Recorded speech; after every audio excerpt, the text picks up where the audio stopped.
శివరాత్రి రోజు ఉపవాసము, జాగరణ, మహేశ్వర దర్శనము, అభిషేకము, బిల్వార్చన వలన అజ్ఞానము తొలగి జ్ఞాన వెలుగు అనేది ప్రసరిస్తుంది అని అంటారండి.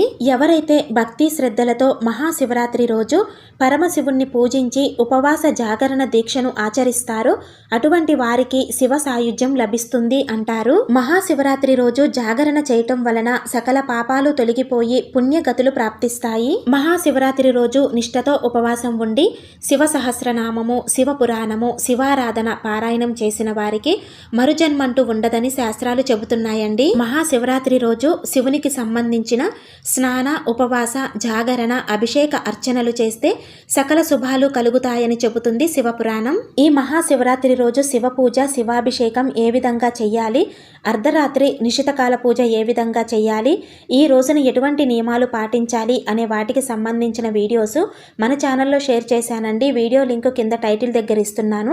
మీకు ఎవరికైనా యూజ్ అవుతుంది అనుకుంటే తప్పకుండా ఒకసారి చూడండి. ఈ వీడియో నచ్చితే లైక్ చేసి షేర్ చేయండి. ఇలాంటి మరిన్ని వీడియోస్ కోసం మన ఛానల్ని సబ్స్క్రైబ్ చేసుకొని నన్ను సపోర్ట్ చేస్తారని ఆశిస్తున్నానండి. శ్రీమాత్రే నమః.